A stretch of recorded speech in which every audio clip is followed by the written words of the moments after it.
The making of a kingpin, Matthews' early life. Frank Matthews' story begins like many others ensnared by the allure of the American dream. Born in Durham, North Carolina in 1944, his early life was a study in contrasts. Durham, a city known for its tobacco industry and rich history, was a place where the echoes of the past met the aspirations of the future. Matthews grew up in a tight-knit community where everyone knew each other, and family ties were strong. His family, though poor, instilled in him a strong work ethic and a sense of resilience. They worked hard to make ends meet, often taking on multiple jobs and relying on the support of their neighbors. Despite the financial hardships, Matthews' family emphasized the importance of education and hard work. They believed that with determination and perseverance, one could rise above their circumstances. This belief was deeply ingrained in young Frank, who excelled in school, displaying charisma and intelligence that would later define his criminal enterprise. He was a bright student, often standing out among his peers for his quick wit and sharp mind. Teachers and classmates alike recognized his potential, and many believed he was destined for great things. However, the lure of the streets proved too strong for the ambitious young Matthews. The streets of Durham, like many urban areas, were a place of both opportunity and danger. For a young man with big dreams and limited means, the allure of quick money and the excitement of street life were hard to resist. By his teens, he was already involved in petty crime, a harbinger of the empire he would later build. Matthews was driven by a potent mix of ambition and discontent. He was determined to escape the poverty that surrounded him and to make a name for himself. He saw the criminal world as a way to achieve the success and respect he craved. His early forays into crime were small-scale, but they gave him a taste of the power and control he desired. As he grew older, Matthews became more deeply entrenched in the criminal underworld. He learned the ropes from older, more experienced criminals and quickly made a name for himself as a shrewd and capable operator. Driven by a potent mix of ambition and discontent, Matthews sought a way out of the poverty that surrounded him. His search for opportunity led him north, to the bustling metropolis of New York City. In the 1960s, New York was a crucible of change and chaos, a breeding ground for both dreams and desperation. The city was a melting pot of cultures and ideas, a place where anything seemed possible. For Matthews, it was a chance to reinvent himself, to carve his own path to power. He arrived in New York with little more than the clothes on his back and a burning desire to succeed. The city's vibrant energy and endless possibilities fueled his ambition, and he quickly set about making connections and establishing himself in the criminal world. Matthews was a quick study, and he soon found himself rising through the ranks of the city's criminal hierarchy. He was smart, resourceful, and unafraid to take risks. His charisma and intelligence made him a natural leader, and he quickly gained the respect and loyalty of those around him. Little did he know, his journey would lead him to the pinnacle of the drug world, and to a mysterious disappearance that remains unsolved to this day. Matthews's rise to power was meteoric, but it came at a cost. His life was marked by violence, betrayal, and constant danger. Yet, through it all, he remained focused on his goal, driven by an unrelenting desire to succeed. His story is a testament to the power of ambition and the lengths to which one will go to achieve their dreams.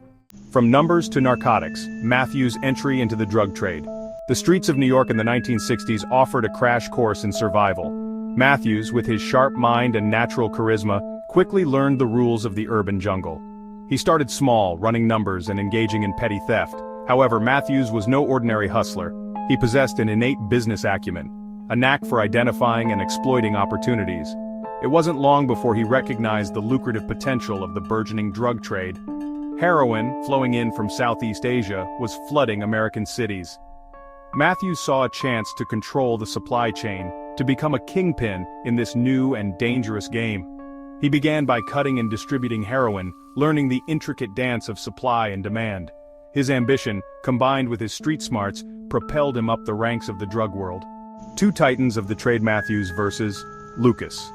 In the annals of American crime, few rivalries are as storied or as impactful as that between Frank Matthews and Frank Lucas.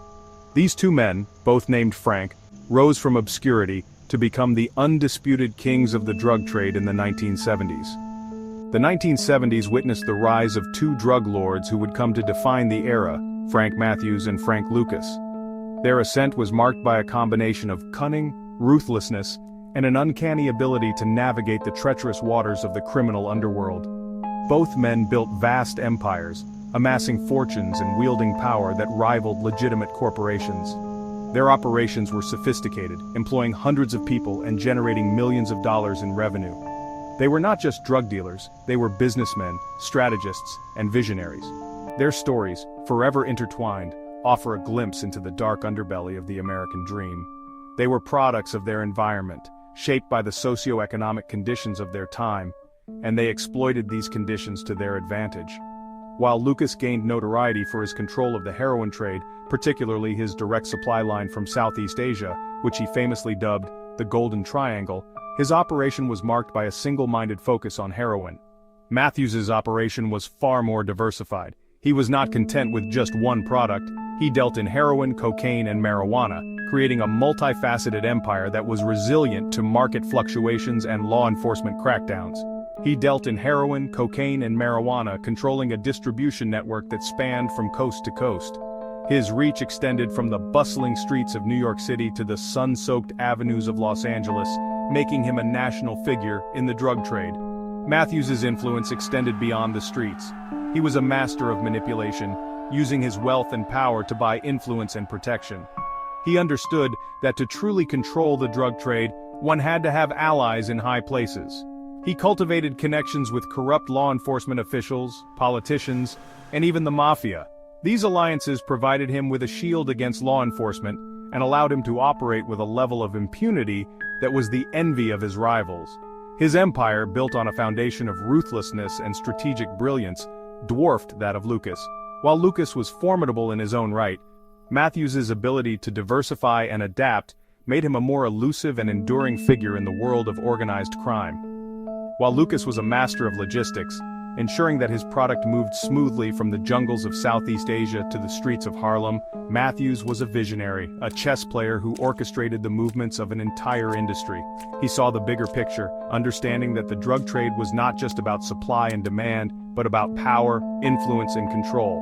His ability to see several moves ahead of his competitors ensured his dominance in the drug trade for years to come. A fortune vanished. Matthews' untouchable millions. The scale of Matthews' operation was staggering. He had his hands in various sectors, from the bustling urban centers to the quiet suburban neighborhoods. His influence was felt everywhere, and his reach extended far beyond what anyone could have imagined. At its peak, his organization was generating an estimated $10 million per week. This wasn't just a business, it was an empire built on the backs of countless transactions, both legal and illegal. The sheer volume of money flowing through his hands was enough to make anyone's head spin. His personal wealth, shrouded in secrecy and speculation, is believed to have exceeded $100 million. This fortune allowed him to live a life of unparalleled luxury, with a fleet of luxury cars, sprawling estates, and a lifestyle that most could only dream of. Matthews invested his illicit earnings in legitimate businesses, including real estate, restaurants, and high-end retail stores. These investments not only helped to launder his money but also provided a steady stream of legitimate income, and even a horse breeding farm. This venture was a personal passion of his, and he spared no expense in ensuring that his horses were among the best in the world. He owned properties across the United States and the Caribbean, each one more luxurious than the last. From beachfront villas to mountain retreats, Matthews' real estate portfolio was as diverse as it was impressive, living a life of luxury and indulgence that belied his criminal enterprise. His days were filled with extravagant parties, yacht cruises, and a level of opulence that few could ever hope to achieve. His wealth was both a shield and a curse. It provided him with a level of security that kept him insulated from the dangers of the streets, but it also made him a target for those who envied his success. It insulated him from the dangers of the streets, but it also made him a target. The constant threat of law enforcement and rival criminals was a shadow that loomed over his every move. Law enforcement agencies, frustrated by his seemingly untouchable status, ramped up their efforts to bring him down. They employed every tactic in the book, from surveillance to undercover operations, but Matthews always seemed to be one step ahead. Little did they know, Matthews was already planning his escape, an audacious plan that would see him vanish without a trace. He had meticulously prepared for this moment, ensuring that every detail was accounted for. An audacious vanishing act that would leave authorities baffled for decades. His disappearance was as mysterious as his rise to power, leaving behind a legacy of unanswered questions and a fortune that seemed to evaporate into thin air.